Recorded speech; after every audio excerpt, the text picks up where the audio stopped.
이제 오늘이 지나면 내일이 이제 8월인데요. 8월 달부터 내려가지 말라라는 주제로 이제 말씀을 나누게 됩니다. 그 중에 이제 오늘은 애굽으로 내려가지 말라인데요. 유다에 남은 사람들은 하나님이 무슨 말씀을 하시든 순종하겠다라고 약속했지만 애굽으로 가야 살 수 있다라는 생각은 포기하지 못했습니다. 예레미야가 유다에 남아있으란 하나님의 뜻을 분명히 전했지만 그들은 살겠다고 애굽을 선택하죠. 그러나 하나님의 말씀을 거스른다면요. 어디가 안전한 데가 있겠습니까? 불순종을 고치지 않는 한 예루살렘에 임한 재난은 애굽까지 따라가게 될 것입니다.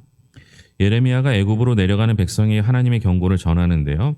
하나님은 유다 백성이 애굽에 들어가면 어떤 일을 겪을 것이라고 경고하고 있는지 15절부터 17절까지 말씀 15절부터 17절까지 말씀 같이 읽겠습니다. 너희 유다의 남은 자여 이제 여호와의 말씀을 들으라. 만군의 여호와 이스라엘의 하나님께서 이와 같이 말씀하시되 너희가 만일 애굽에 들어가서 거기에 살기로 고집하면 너희가 두려워하는 칼이 애굽 땅으로 따라가서 너희에게 미칠 것이요 너희가 두려워하는 기근이 애굽으로 급히 따라가서 너희에게 임하리니 너희가 거기에서 죽을 것이라. 무릇 애굽으로 들어가서 거기에 머물러 살기로 고집하는 모든 사람은 이와 같이 되리니 곧 칼과 기근과 전염병에 죽을 것인즉 내가 그들에게 내리는 재난을 벗어나서 남을 자 없으리라. 결과는 칼과 기근과 전염병에 죽을 것이다. 이렇게 예언하고 있죠. 하나님은 이미 예레미야를 통해서 예루살렘이 바벨론에 의해 멸망될 것을 예언하셨습니다. 그리고 그 예언대로 예루살렘은 바벨론에 의해 함락됐죠. 그리고 바벨론은 그다랴를 총독으로 세워 예루살렘에 남아있는 자를 통치하게 했습니다. 그런데 이스마엘의 반역으로 그다랴는 암살되고 맙니다. 이에 가레아의 아들 요하난이 이스마엘을 징벌하기 위해 봉기하지만 바벨론 왕을 두려워해서 애굽으로 망명할 것을 시도하려고 합니다. 그리고 그와 함께했던 유다 백성들도 함께 애굽으로 피하려고 했죠. 이때 요하난이 선지자 예레미야를 찾아와서 어떻게 해야 할지를 물어봅니다. 오늘 새벽 예배 때 나눴던 말씀인데요. 42장 3절에 보면 나옵니다. 그는 하나님께 어떤 말씀을 하시든지 순종하겠다라며 기도해서 예언을 받고 전해달라라고 요청합니다. 그래서 예레미야는 10일 후에 그들에게 애굽으로 내려가지 말라고 메시지를 전달하죠. 유다 백성이 만일 애굽으로 내려가기로 고집하면 두려워하는 칼이 따라올 거라는 겁니다. 기근과 전염병이 따라붙을 것을 이야기하죠. 따라붙는다는 건 뭐겠어요? 이스라엘 백성들이 가는 곳에 하나님의 심판이 임하겠다는 거거든요. 결국 이스라엘 백성에 따라간다는 건 원인은 어디 있다는 거예요? 애굽에 있는 게 아니라 이스라엘 백성에게 있다는 것이죠. 그러면 그 원인을 해결할 방법은 딱 하나밖에 없어요. 하나님께 회개하는 거거든요. 근데 이스라엘 백성들이 그렇게 하지 않죠. 하나님의 애굽에 부으실 진노는 무엇과 같은지 18절 한 절입니다. 18절 같이 읽겠습니다. 만군의 여호와 이스라엘의 하나님께서 이와 같이 말씀하시되 나의 노여움과 분을 예루살렘 주민에게 부은 것 같이 너희가 애굽에 이를 때에 나의 분을 너희에게 부으리니 너희가 가증함과 놀램과 저주와 치욕거리가 될 것이라. 너희가 다시는 이 땅을 보지 못하리라 하시도다. 하나님이 애굽에 부으실 진노는요, 예루살렘 주민에게 부으신 것 같은 노여움과 분이라고 설명하고 있습니다. 애굽에 임할 재앙은요, 칼과 기근과 전염병이잖아요. 칼은 전쟁을 뜻할 수도 있고 서로 내분을 뜻할 수도 있고, 하지만 기근과 전염병은 어떻게 보면 자연재해에 가까울 수 있습니다. 그런데 이것이 하나님의 노여움과 분이라는 건 애굽에 내려질 재앙은 자연재해가 아니라 하나님의 심판이라는 설명이죠. 이것은 이전에 이미 하나님께서 유다 백성에게 내린 예루살렘의 심판과 같습니다. 이미 유다 백성은요, 하나님께 불순종함으로써 예루살렘 패망을 목격했습니다. 그럼에도 그들은 여전히 하나님께 불순종함으로써 하나님의 심판을 초래하고 있죠. 이는 유다 백성이 예루살렘 패망의 역사 속에서도 전혀 교훈을 얻지 못하고 있다라는 방증입니다. 유다 백성이 애굽으로 도망침으로써 하나님의 진노를 피할 수는 없어요. 유다 백성이 하나님의 진노를 피할 수 있는 딱 하나의 방법이 있다면 이미 말씀드렸듯이 도피가 아니라 회개입니다. 유다의 남은 백성은 목숨을 구하기 위해 애굽으로 도망치려고 했지만 역설적으로 그 선택은 재난으로 뛰어드는 걸음이었습니다. 여러분, 말씀이 있고요. 그 말씀에 순종하지 않으면서 잠시 상황을 모면하려고 하는 것은 결코 해결책이 될 수 없다라는 겁니다. 유다 백성은 말로만 하나님의 뜻을 따르겠다고 할 뿐 정반대로 행동하죠. 유다의 남은 자들이 분명히 알아야 될 것은 무엇입니까? 19절 말씀. 19절 같이 읽겠습니다. 유다의 남은 자들아, 여호와께서 너희를 두고 하신 말씀에 너희는 애굽으로 가지 말라 하셨고 나도 오늘 너희에게 경고한 것을 너희는 분명히 알라. 하나님께서 애굽으로 내려가지 말라라고 하신 것입니다. 하나님께서 이스라엘 백성들을 애굽으로 가지 말라고 하시죠. 이것은 유다 백성을 향한 하나님의 명령입니다. 그러므로 이 명령에 대해 유다 백성이 취할 수 있는 행동은 딱 두 가지밖에 없어요. 순종하거나 순종하지 않거나.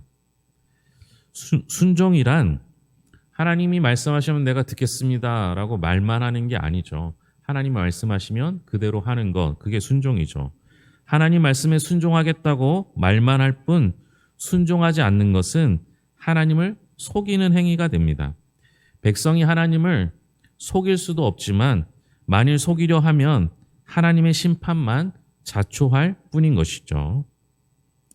유다 백성은 예레미야를 어떻게 속였습니까?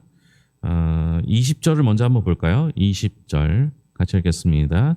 너희가 나를 너희 하나님 여호와께 보내어 이르기를 우리를 위하여 우리 하나님 여호와께 기도하고 우리 하나님 여호와께서 말씀하신 대로 우리에게 전하라. 우리가 그대로 행하리라 하여 너희 마음을 속였느니라. 이 똑같은 얘기가 5절, 6절에도 나와요. 예레미야를 향해서 우리를 위하여 너희 하나님께 물어라. 그리고 우리가 그 얘기를 듣고 우리에게 전하면 그대로 하겠다. 이렇게 이야기를 합니다. 근데 말은 그렇게 했는데 실제로 그렇게 하지 않죠. 무슨 의미예요? 우리가 원하는 말을 들어오라. 이렇게 얘기를 합니다. 그 내용상 맞지는 않을지 모르겠지만요. 제가 가르쳤던 청년이 어느 날 찾아와서 목사님 11조를 새 전을 해야 되는지 새 후를 해야 되는지 궁금하다고 저한테 물어왔어요. 11조에 대해서 그렇게 궁금하게 게 많은지 11조에 대한 질문들을 하는데요. 세금을 떼기 전으로 내야 되는지 세금을 뗀 후로 내야 되는지 그걸 묻더라고요. 왜 물어봤을까요? 네? 세금을 떼고 하고 싶은 건데 세금 떼고 하려니까 뭔가 캥기는 게 있는 거예요. 그러니까 목사님이 세금 떼고 하라는 말을 들으면 마음 편하게 하겠다 이렇게 얘기한 거예요. 제가 뭐라고 했을까요? 그냥 믿음대로 하라 그랬어요. 세금을 떼고 하든 세금 전에 하든 그게 무슨 중요한 거예요. 듣고 싶은 얘기를 들으러 오는 경우가 많아요. 그러니까 목사에게 올 때도 목사님 이런 얘기를 내게 해주세요라고 하는 경우가 종종 있다라는 거예요. 여러분 하나님께 기도할 때 어때요? 하나님 내가 원하는 대로 대답해 주세요. 이런 얘기할 때 있지 않습니까? 이 사람들이 애굽으로 내려가려고 하고 있었어요. 그러니까 바벨론은 무섭고 애굽은 동맹이 될 것 같으니까 애굽으로 내려가려고 했던 거예요. 그런데 뭔가 캥기니까 어떻게 해요? 선지자한테 찾아가서 선지자야 네가 가서 내 대신 하나님께 말해주고 하나님께서 허락 좀 받아와 이런 의미로 했던 거예요. 왜 이들이 이런 캥기는 마음이 생겼을까요? 그거는 예전에 이스라엘 역사에 애굽으로 내려가지 말라는 경고를 몇 번 듣게 돼요. 뭐 아브라함 시대 때부터 마찬가지죠. 애굽으로 내려가지 말라라는 경고를 듣게 되는 경우가 생겼어요. 그걸 알잖아요. 그러니까 자기들이 애굽으로 내려가는데 역사에 그런 일이 있었으니까 하나님께 뭔가를 듣고 가고 싶은 마음이 생겼던 거죠. 여러분 역사는 하나님이 주관하세요. 그래서 여러분 역사를 통해 우리는 배워야 돼요. 그러니까 역사 속에서 지나온다면 알잖아요. 그 속에 있을 땐 잘 몰라요. 그러나 벗어나서 한 발짝 벗어나서 아니면 지나간 후에 과거의 이야기를 보면 무슨 의미인지 우리가 알 수 있어요. 그러니까 역사를 통해 배워야 되는 거예요. 그러니까 역사만 봐도 애굽으로 가지 말아야 되는 거예요. 그런데 가고 싶은데 거기 가야 안전할 것 같은데 하나님께 구하여 가도록 허락을 받아달라라는 의미가 됐던 것이죠. 그러니까 처음부터요 요한한 일행은요 하나님께 순종할 마음이 있었던 게 아니라는 거예요. 그러면서 순종하겠다라고 말한 것이죠. 이건 하나님을 속인 것이라는 겁니다. 그럼 이건 하나님의 말씀을 듣는 바른 자세가 아닙니다. 그럼 정말 하나님의 말씀을 들을 마음이 있으면 어떻게 돼요? 무슨 말씀이든 내가 듣겠습니다라고 해야 되는 것이죠. 그런 불순종하면 어떻게 될까요? 하나님 말씀에 불순종하는 백성이 맞이할 일은 예레미야를 통해서 말씀하시는 것은 21절 22절인데요. 같이 읽겠습니다. 너희 하나님 여호와께서 나를 보내사 너희에게 명하신 말씀을 내가 오늘 너희에게 전하였어도 너희가 너희 하나님 여호와의 목소리를 도무지 순종하지 아니하였은즉 너희가 가서 머물려고 하는 곳에서 칼과 기근과 전염병에 죽을 줄 분명히 알지니라. 애굽으로 피한 백성은 칼과 기근과 전염병으로 망하게 될 것이다. 죽게 될 것이다. 이렇게 이야기를 합니다. 분명 그럴 거라는 거예요. 분명히. 그럼 분명히 그럴 거라고 선지자가 예언하면 어떻게 해야 돼요? 안 가면 되죠. 하나님께서는 유다 백성이 애굽으로 내려가는 걸 명백한 불순종의 죄로 규정하십니다. 예루살렘이 패망한 이유는요. 이미 밝혔듯이 하나님이 예루살렘의 이스라엘 백성들에게 진노하셨기 때문이에요. 그러니까 심판의 원인은 예루살렘 이스라엘 사람들에게 있던 것이죠. 그러니까 하나님이 심판하신 것이면 애굽으로 가든 다른 어디로 가든 바다 끝에 숨든 소용이 없어요. 하나님은 온 우주를 통치하시는 분이신데 어딜 가든 하나님의 심판을 면할 수 있겠습니까? 하나님의 진노를 면할 수 있는 방법은 하나님께서 스스로 뜻을 돌이키시는 방법밖에 없는데 우리가 할 수 있는 유일한 방법은 그 회개밖에 없어요. 그러므로 유다 백성은요 마땅히 하나님의 징계를 수용하는 자세로 예루살렘에 머물러 있어야 했습니다. 그럼에도 유다 백성은 다시 애굽으로 피하려 합니다. 이것은 하나님의 심판을 피해 도망치려는 것과 같습니다. 예루살렘에 남은 자들은 결코 독립투사들이 아닙니다. 그들은 바벨론 칼이 두려워 다시 애굽의 힘을 의지하려고 한 것이죠. 그래서 하나님께서 그들이 의지하는 애굽마저 심판하려 하십니다. 하나님의 징계를 달게 받지 않고 끝까지 자기 힘을 의지하며 버텨보려는 건 어리석은 일 뿐입니다. 순종은 말이 아니라 삶이에요. 순종은 살아내는 거예요. 그렇게 하는 거예요. 말씀은 우리가 잘 알잖아요. 모르는 거 아니잖아요. 여러분 말씀을 얼마나 많이 듣습니까? 얼마나 많이 보고 있습니까? 그 말씀 뻔한 거예요. 하나님 말씀대로 살면 하나님 명령대로 살면 평탄하고 평안하고 하나님 말씀에 거스르면 심판을 받게 되는 거예요. 멸망당하는 거죠. 아주 단순한 진리임에도 불구하고 우리는 하나님 말씀대로 순종하려 하지 않을 때가 더 많죠. 내가 유익이 되는 걸 찾죠. 특히 유다 백성은요. 애굽을 의존하려고 했습니다. 유다에 남기보다 애굽으로 가야 살 거라고 생각했던 것이죠. 과거에는 이스라엘의 그 기근이죠. 그 가뭄이 와서 그래서 결국 그 먹을 게 없어서 애굽으로 내려갈 때가 있었고요. 그걸 사러 갈 때도 있었고요. 자기가 임시적으로 애굽으로 가는데 애굽은 좀 비옥했으니까요. 큰 강이 있었기 때문에 비옥했잖아요. 그러니까 눈에 보이는 힘과 재물을 의지하기 때문에 애굽으로 가는 거예요. 그래서 하나님께서는 애굽으로 가지 말라고 해요. 애굽으로 가면 하나님을 안 찾거든요. 여러분들이 살면서 하나님 말씀 아닌 의지하고 있는 애굽은 무엇입니까? 그게 있다면 빨리 버려야 합니다. 우리가 삼손 얘기도 봐서 알겠지만 삼손이 자기의 힘을 의지했을 때는 결과가 좋지 않았어요. 그런데 마지막에 이번만 나로 한번 강하게 하사라고 말했던 건 뭐예요?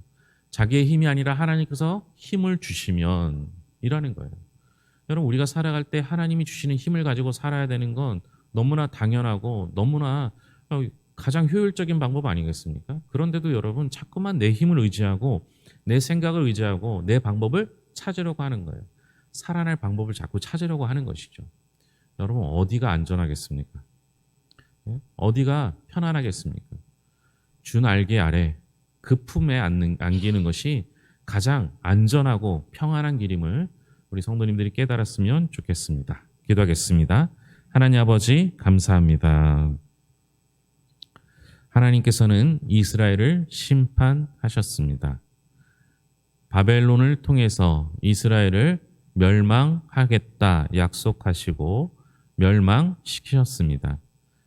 70년간의 고생 후에 다시 회복시키실 것도 약속하셨습니다. 두 가지 약속이 있었는데 첫 번째 약속이 이루어졌다는 것은 두 번째 약속도 이루어진다는 반증이 됩니다. 하나님이 말씀하신 멸망을 보았다면 이제 이스라엘 백성들이 해야 할 일은 속히 회개하고 하나님께 돌이키며 하나님을 의지하여 70년간의 포로 생활을 앞당기고 하나님의 회복의 은총을 누리는 방법밖에 없었습니다. 그런데 그들이 보기에 바벨론의 힘이 막강하니 애굽의 힘에 의지하면 될 거라고 생각했습니다. 그래도 잘 안 되니 아예 애굽으로 피신하려고 도피하려고 했습니다. 하나님, 우리가 살면서 어려운 일을 만날 때 우리가 해야 할 정면 돌파는 하나님께로 더 가까이 가는 것입니다.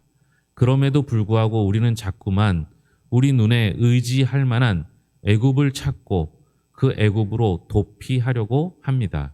하나님의 손을, 하나님의 눈을, 하나님의 심판을 피할 곳은 없습니다.